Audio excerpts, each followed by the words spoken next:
Poytaxtimizda O'zbekiston Respublikasi o'z to'qimachilik sanoati uyushmasi tomonidan xalqaro nufuzli forum tashkillashtirildi. Tafsilotlar ilk reportajimizda. Mamlakat to'qimachilik sanoatining bugungi imkoniyatlarini dunyoga namoyon qilish uchun muhim platforma. Bu forum kuni kecha Samarqand shahrida o'tgan ITMF EAF xalqaro konferensiyasining mantiqiy davomi desak mubolag'a bo'lmaydi. Sababi ITMF EAF xalqaro konferensiyasida butun dunyodan tekstil sohasidagi, moda va dizayn sohasidagi tadbirkorlar, korxonalar ishtirok etishdi.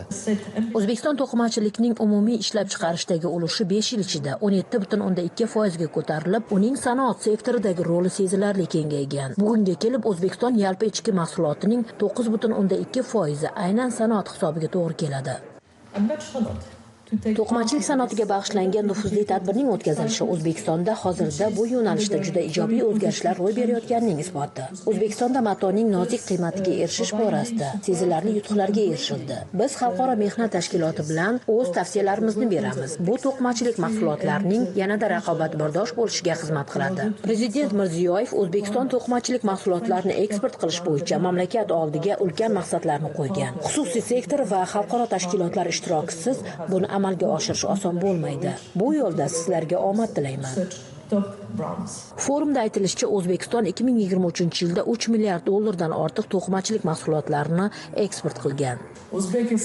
Yaqinda O'zbekiston paxtasiga bo'lgan boykot bekor qilingan va bu xalqaro qonuniy tashkilotlar tomonidan ham tan olingan. Ular bilan hozirda yaxshi paxta va paxta mahsuloti ishlab chiqarish borasida hamkorlik qilmoqdamiz.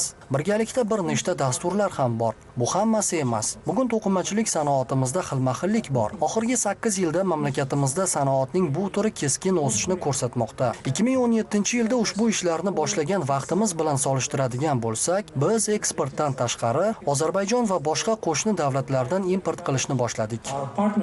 Hozirda to'qimachilik tarmog'ida jami 570 mingdan ortiq kishi ishlaydi.